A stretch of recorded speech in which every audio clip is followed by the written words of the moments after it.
Hey everyone, it's your girl Maddie here, aka Beaver Mosh, and today I have the pleasure of being joined by Leila of Vastum, who has a new album coming out November 10th off of 20 Buck Spin, Inward to Gethsemane. Leila, thank you for joining me. How are you doing today? I'm good, Maddie. It's nice to be here. Nice to meet you. Yeah, nice to meet you as well. So, this is going to be album number 5 for you. This is, however, your first one since we had a lockdown, the pandemic. Did that period, not being able to play shows, kind of being out of your typical form, did that play into how this upcoming record turned out at all? Yes and no. Okay. Um, because we had the album that we came out before this one also took 4 years to come out. So we didn't Yeah. have a pandemic as an excuse for that. But this time I'd say like the writing happened really early on, like hmm when we were in lockdown, it gave us more time to write. Um, and I'll get more into like how we write because that's also has a lot of impact on how we release records too. Yeah. But yeah, and then it made it hard to get together at the same time. hmm So we were writing kind of separately. Our other guitarist, Shelby, had moved out east during the pandemic. Oh, wow. Okay. And so that was a big move. And trying to write the album long distance was a challenge. And so it was the first time we've ever had to deal with like long distance as a band. Yeah. Yeah, how did Yeah. that even work? I've heard of bands writing and recording over Zoom. Were you doing something similar to that, or? Similar. Yeah. Shelby's really fluent at Guitar Pro. So that really Okay. sped things up in terms of like his songs. He was able to tab them out for everyone, and at least the guitarist. And he was able to like make audio demos of everything, so that our drummer could learn them as well before we even like were in the same room, able to rehearse. Because like before that, we've always been pretty old school. Like just hmm we'll just wait till we can actually be together, and when we are together, we work together pretty fast, but it just sometimes takes forever to make that To happen. get that So meeting together, yeah, yeah, for yeah, sure. yeah. Mhm. Well, I listened to your music, and to my ear, you are clearly tapping into a sound that's pretty dense and murky, and in my opinion, it's meant to kind of give off this unease, this anxiety. Is that kind of what you're aiming for, and how do you go about producing something that feels that way if that's the case? Yeah, absolutely. I'd say Yeah. so. Um, since I'm the only one in the band that writes lyrics and music and not just Mm, one, one or the other. Yeah, I think because there's a lot of the lyric writing that affects how how you feel when you listen to it. Because I think, like, I know that, like my singing style, like you can make out a lot of the words, I'd hmm say. And that definitely adds to the unease. Um, yeah, and then like writing the riffs, that's a whole separate thing. But it's like I know my job's not done if it's not like Yeah. if I'm not like uneasy when I'm playing it back, or I'm, it's tapping into something really dark. Um, it has to do that. Otherwise Mm. it's, I don't know, it's not Vastum. Yeah. Well, that's interesting that you mentioned that you are writing lyrics and riffs. Are you writing them kind of together, or are you kind of like, okay, I have this riff down, now I need the lyrics to match, or the other way around? How does that work for you? It's a totally separate process. So Yeah. it always starts with the riffs. And for the past 10 years, which was basically starting with our third album, Hole Below, hmm Shelby and I have split the writing down 50-50. Like, so we each write our halves of the album. And we don't even write together. Like he just writes his complete songs and I write my complete songs. And then when we're ready to write lyrics, Dan and I will get together, usually last minute, Hmm. and um, decide who's going to write lyrics for which song. So Sure. generally, like a song will be one person's lyrical work, and then from there, when we're ready to track, we figure out who's going to sing which line, which is always Yeah. that's always a really interesting thing, because like sometimes when I write lyrics I'm like, oh, this is Dan, these lines are Dan's, like this is his voice right here, I Hmm. can, Yeah. or this is mine, this is guy, I can, like these words, like down to the words, sometimes it's like, yeah, this fits with my voice better than his, or vice versa, or whatever. But that stuff always happens separately, like months, sometimes years later after writing the music. So you So really are you're a band. Like this is a collaborative effort, it sounds like, which oh is yeah, really yeah. cool. It is, but it's like it, and then when we get together with everyone, with the rhythm section too, it's like we will like keep tweaking things as we go Mhm. along, but still the whole song is pretty much intact when we present it Yeah. to the whole band. So in that sense, it feels a little less collaborative than maybe some other bands I've done in the past, Hmm. but it works. Yeah. And we work a lot more quickly that way because we don't have a lot of time and everybody's in tons of projects or Mhm. in grad school or whatever the situation is. And so that's been working now for That a kind of while. sounds like metal musicians. Like we're everyone involved in the metal scene is doing 1,000 different things. I guess so. Yeah. Yeah, yeah. Although Vastum's currently my only metal band because I don't want to just play metal. I play all these Yeah. other styles of music, and Well, but yeah, all the other guys, they're in like multiple yeah. metal bands. Well, that's great that you bring that up because I was going to ask you about it. You personally have explored ambient music a lot and have created it in your own solo endeavors. Does that musical interest seep into Vastum at all? Is it part of Vastum's DNA, or is it kind of a separate thing you do apart from Vastum? Uh, well, it's definitely seeping into Vastum, especially with this last record, and maybe even a little bit with the last two. Hmm. Now I've been doing my solo project now for 10 years, so Yeah. I'm working on my fifth album, and Hmm. but when I started it, it was like my escape from doing Yeah. bands. It was like I'm just gonna be in my own world, doing my own weird, trippy shit, and Hmm. see what comes of it. But little by little, it's been seeping in more into Vastum, Yeah. which has been really fun. It's like it's it's something that I want to, with future releases, spend more time doing the cinematic parts Yeah. of our songs, because usually it's just sort of thrown together last minute, and it still comes out great, but like it would be fun to think it through more holistically when we're actually writing the album. That's going to Yeah. be a goal for me next time.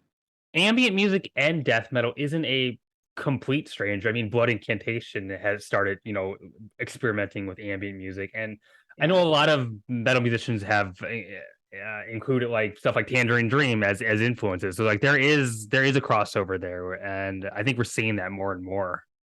Yeah, yeah, for sure. Yeah, Paul Riedel has like a solo project that's like super new agey, and it's like it could be on like ECM or something. It's really, you know, definitely its own thing, which Yeah. I don't I guess Blood Incantation fans are kind of divided on that, but I don't know. Um I just Maybe saw Blood Incantation. They didn't play any of it live, so I don't know how they oh, feel it's been okay. received. So yeah. Yeah. Yeah, yeah. They didn't do much of that when I saw them either, Yeah. on the previous tour, but yeah, Yeah. anyway. But yeah, no, it would be cool, like I don't I whatever I use that for in Vastum, it definitely has to make the dark parts darker. Like it's Yeah. that's the purpose. So Yeah. I definitely, yeah, I don't want to like go the other way, but my solo project's pretty dark too. So Oh yeah. yeah. Well, you also mentioned how you trade off vocal duties with Daniel Butler, and that's a very unique thing about your band. Not a lot of metal bands have two vocalists. How do you figure out, how to split vocal parts? Is there like a, hmm, this phrase fits my tone, or this phrase fits Daniel's tone? Is that kind of the thought process at all? That's part of it for Yeah. sure. And sometimes it's just like it can be super thought out from the beginning, and other Mhm. times it could just be completely random. And like, I'm sick of singing. Now it's your turn. Yeah. And then other times it's like, well, let's do like a call and answer, call and Yeah. response kind of thing, and that works really well too. And then And there's it parts where you kind of harmonize too. well, we got some clean vocals on this new record, which is a first. Yeah. Yeah, which is a little more like the background clean vocals I used to do for Hammers of Misfortune, kind of that vein of things. Hmm. But yeah, I'm harmonizing with myself on those. But then the growls, if that's what you Yeah. mean, like yeah, like Yeah. we'll do highs and lows together. Sometimes I do the lows, he does the highs, so it's not Yeah. always clear who's doing. You can't just assume because it's a low voice, it's the masculine voice or whatever. So Right. yeah, it's yeah, we like mixing it up like that. So um yeah, but I feel like more and more those vocal like our vocal styles are getting more and more broad. Hmm. So like how low can we go? How high can we go? How clean can we sing? Just try all of it. Yeah. Yeah, maybe I'll throat sing on the next record. We'll see. We'll see. Yeah, that'd be interesting. Well, you're in San Francisco, the Bay Area, and the Bay does have a lot of great death metal bands, in my opinion. Is there something that you feel that makes your specific scene stand out? Is it possibly that there's this lineage of thrash in your area that made of lend a hand to it, or what is it? Yeah, that's probably part of it. I mean, I moved to San Francisco in 2003, and then I moved to Oakland 5 years ago. Yeah. And I like the death metal scene is primarily in Oakland. Hmm. Um, and it's always been, even when I was living in San Francisco, like the Oakland scene was always like the darker, grittier scene. Yeah. Even when I don't know, I know there's a scene still in San Francisco. I'm just not really, I don't know what's going on in San Sure. Francisco much these days, but it just seems like most of the stuff is happening in Oakland in terms of like death metal or noise or death rock, post punk, all that Mm. kind of stuff. Um, why? I'm not so sure. It like, yeah, we do have the thrash roots. There's always been a strong underground music scene, even outside of metal. And I think Mm. new generations just keep moving in and starting up new things, and like starting up new venues and stuff like that. So I think we're seeing sort of these generational shifts happen over time. But yeah, there's sort of this legacy. There's like this Yeah. legacy that's like bigger, I think, than like 80s thrash metal or whatever, but that Hmm. goes back like decades. Like queer people move here, Yeah. people who are like just not of any kind of norm are just going to move here. That's however they can. Like even though it's the most expensive, one of the most expensive places in the world to live, there's always ways to make it happen if you're connected with the right people. And there is rent control here, which Sure. helps musicians out a lot. So yeah, Yeah. Well, a I'm lot of in reasons. I'm in Minneapolis, so it's not that Mm. expensive, but we don't have that, which that sounds incredible. And I wish more cities, understood how important or like a concept like that is. And you mentioned queer people moving into Oakland and San Francisco, and that's a huge thing when you have marginalized groups together. Art seems to come out that expresses that, and I think that's probably what's maybe happening in your area.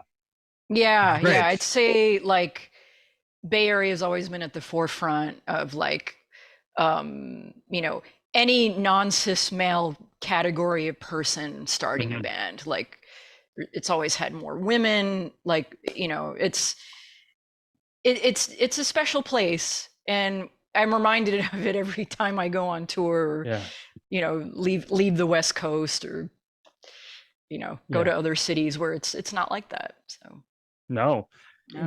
There is the I actually had this epiphany recently. Like there has always been this idea that metal is super mask. And I was just at a Cannibal Corpse show, and it that just isn't true. Like I look at the crowd, and it's like all all genders, all gender identities, all sexualities were there, and it's just like, where did that idea or that concept come from? Like it isn't true. Well, now maybe, Yeah. Well, now, yes.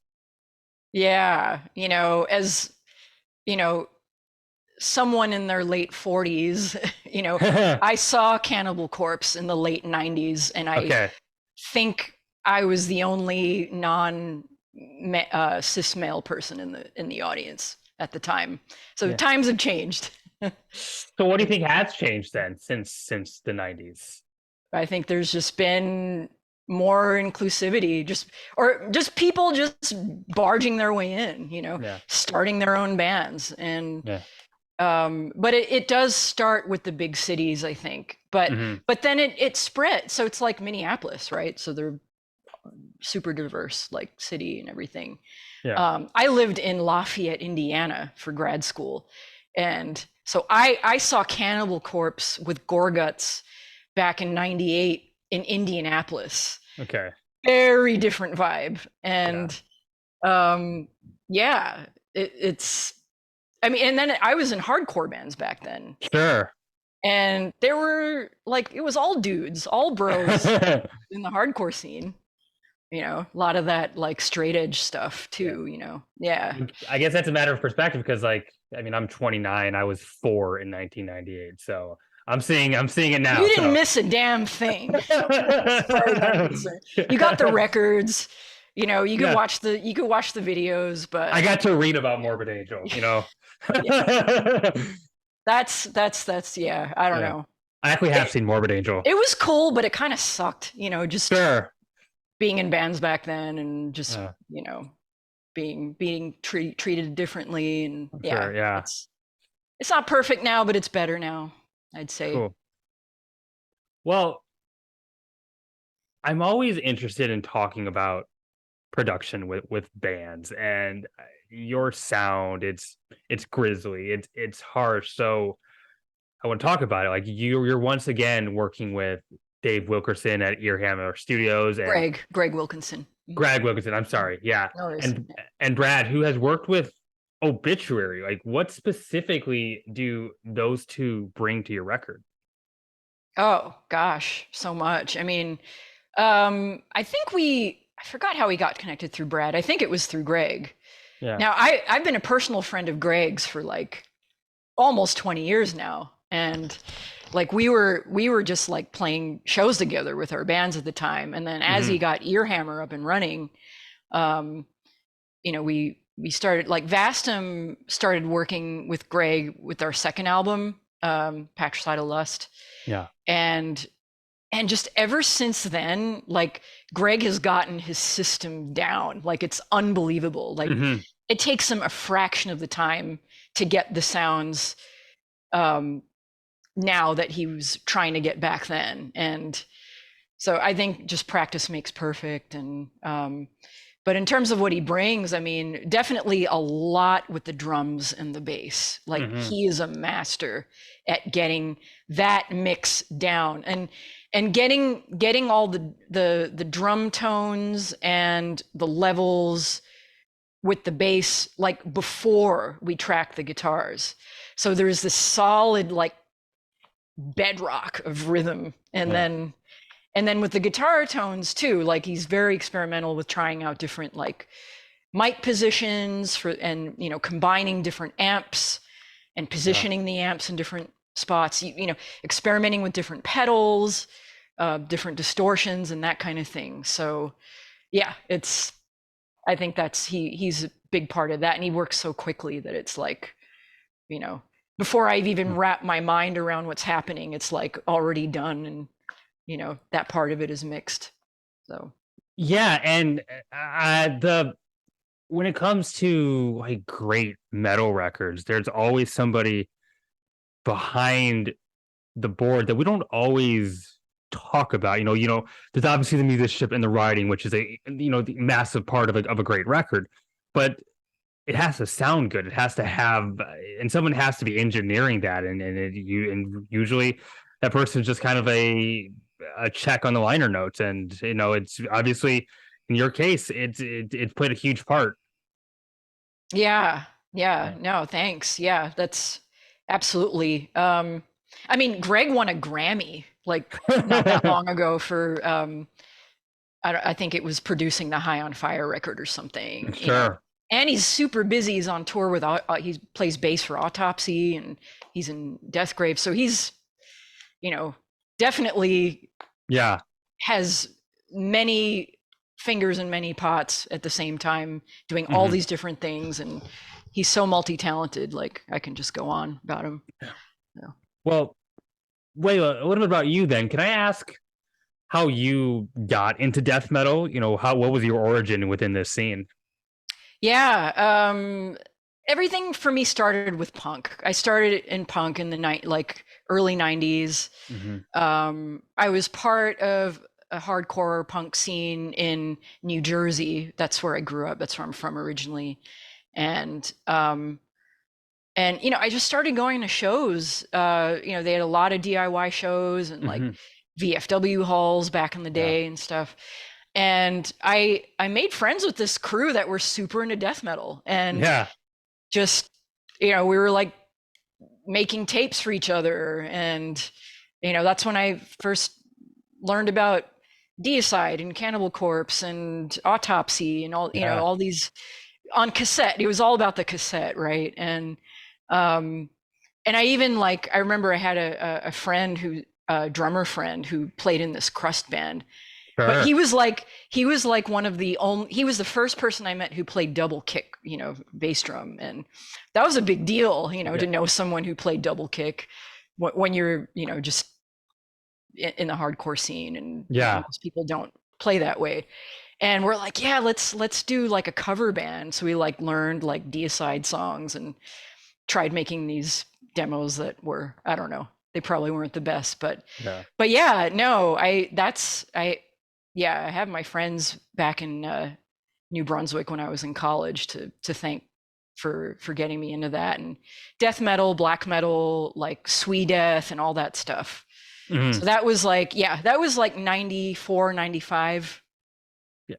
At Yeah. that time was because like I only can like gather secondhand information, but like you talk about being into black metal too. Was there still kind of like a divide where there were like the black metal kids and the death metal kids, and like they did not, interact, or was that kind of done by then? I don't know if I'm the best person to ask about that, Yeah. because when I was starting to get into that stuff, there weren't black metal shows at the Sure. time, like at least that I knew of, or I may not have even been old enough to go to them because they might have been like 21 and over shows. I did get to see Deicide in, I think it was 96 or 97.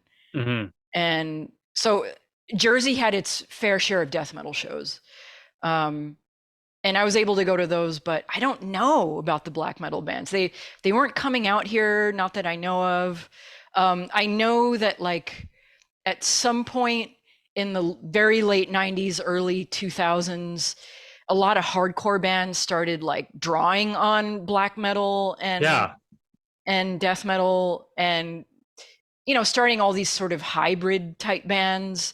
And so I would see a lot of those bands, but it wasn't until I came west that I started going to black metal shows. And I don't usually go to many, like Yeah. they're sort of like, just a random few I'll go to. But yeah, it wasn't so divided, I'd say, maybe as it is now.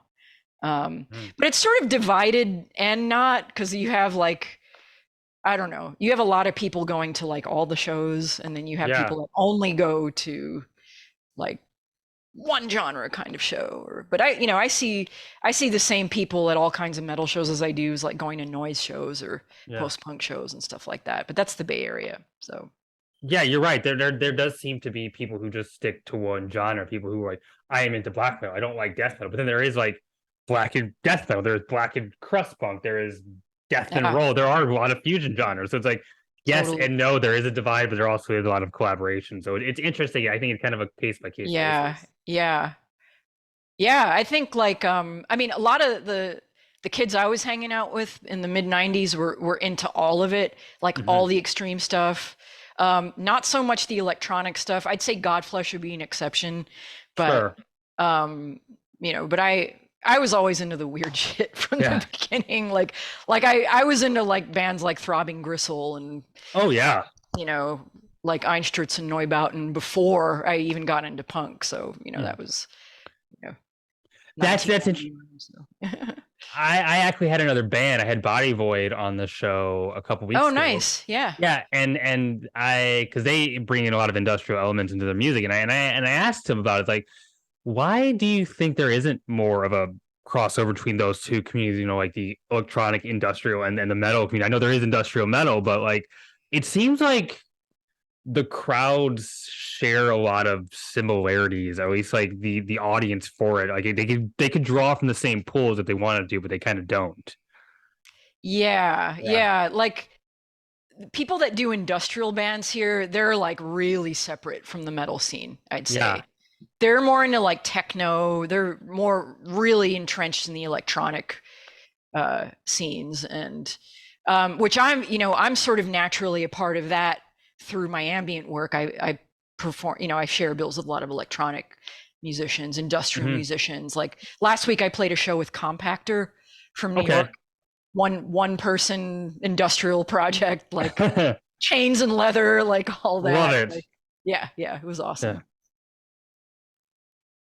Well, I haven't seen any postings yet, but does Vastum have some live dates coming up in support of the new record?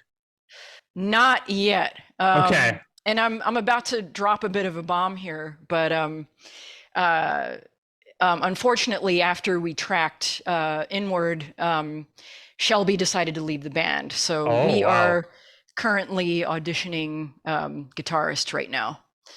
So Okay. whenever that happens and that gets finalized, we were invited to play some festivals next year. So Hmm. if we get our shit together in time, that will probably be the next. Those will be the next live appearances. But it's a little too early to mention that at the moment.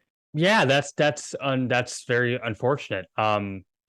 What is that process like for a band? What is it like to have to replace a band member? Is that a stressful experience? Yeah, it's the it the good thing is that we're able to draw from people not just locally but like nationally. Like Hmm. we know people that are interested, that and we have sort of like um we definitely want someone who can get that certain soloing tone down, and Hmm. guitar tone, stage presence, all of that factors in. So we kind of talk about it together, and sort of come up with a short list of people, and sometimes people approach us, right? So Yeah. they're like, "Oh, I heard you were looking for a guitar player," um, and sometimes that they do the work for us. So yeah, there is a stressful element, but at the same time, we've been really fortunate to just have people sort of like fans even um, Hmm. like approach us, and and sometimes it works out. So That's sick. Yeah. yeah, yeah, You mentioned stage presence too, and that's a very interesting thing for you bring up, because like I've never heard that as like a auditioning characteristic. Like this is what we want, but it's so true. Like I've been to so many metal shows, and where the guitarist is just playing, and it doesn't give off an energy, and it's kind of boring, even if they're very technically proficient. And so it's like I almost want someone who has more of commanding my attention, and maybe not as quite as in tone, if that makes sense. Like it's like there has to be part of it. Absolutely. Yeah.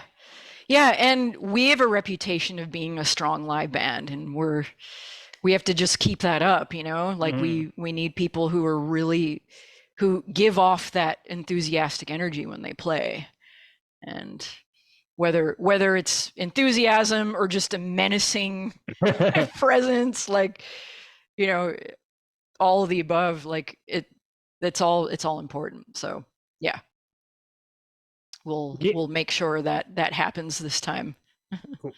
Well, when you do get to playing live again, what is your favorite part of it? Is it this like connection with the audience? Like what for you is like the selling point?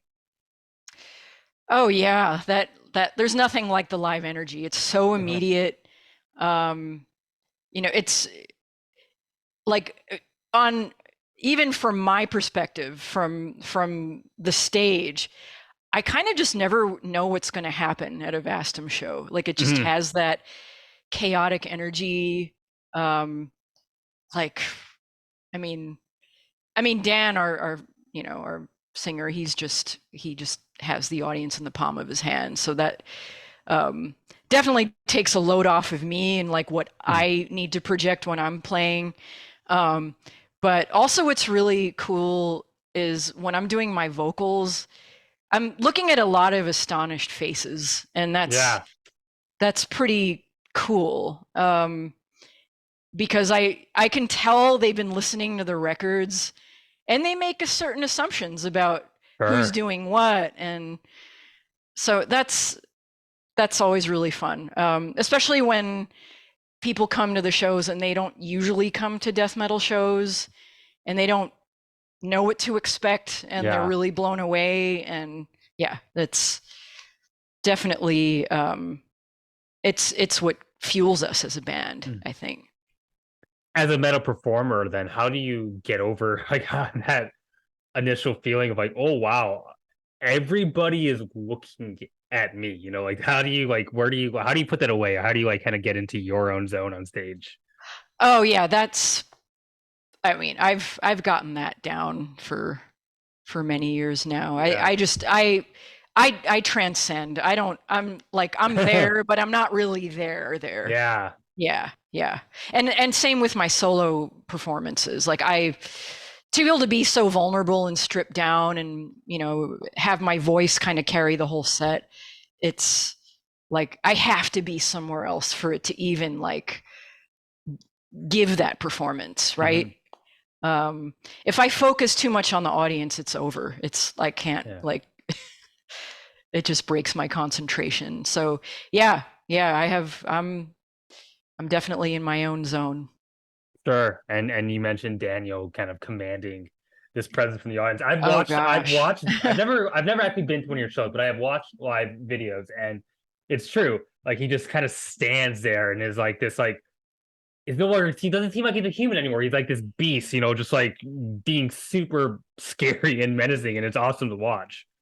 Totally. And he's Yeah. out in the crowd. He's like always Yeah. jumps into the crowd, whether there are people to catch him there or not. There are a lot of injuries. People Ah, have broken their collarbones at our shows. I mean, it's like I never know what to expect at the end of a show, especially like when we haven't played out in a while and we're like mhm. just thrown back into the fire. It's like, oh, I forgot what this like how much energy this takes, and how much energy is out there and how much we're giving out too. It's like, Yeah. oof, yeah, Yeah, there's nothing like a death metal pit. Like that's just like there's just so many people just like coming together, caring about the band, caring about the music, just enjoying it together, and just kind of finding this community of like people that are kind of outsiders, just like we're in this together. It's amazing. absolutely. Yeah. Yeah. Yeah, and the fact that some people actually memorize our lyrics is a freaky thing. I'm like, wow, you sat down and learned this. Mhm. It's not easy with death metal. You some No, like catchy hooks to like, kind of get into your brain. My, totally, totally. my dog is very in my lap right now. Oh, Uh, well, Layla, I don't have any more questions for you. But before we go, I do want to kind of give the floor to you for any last words, for any plugs you might have. The floor is yours. yeah, thanks. No, this was awesome. Yeah, Inward to Gethsemane is coming out November 10th, and we got a second single coming out October 23rd, so look out for that. And we look forward to reuniting and getting back out there again next year. So thanks so much. Yeah. Thanks for your support. Yeah. And yeah, Well, hell yeah. Well, Layla, it was great to have you. Thanks for joining me. For everyone watching at home, new Vastum records coming out November 10th off a $20 spin, Inward to Gethsemane. Be on the lookout for that. And hey, my name is Maddie, aka Beaver Mosh, and I am signing off.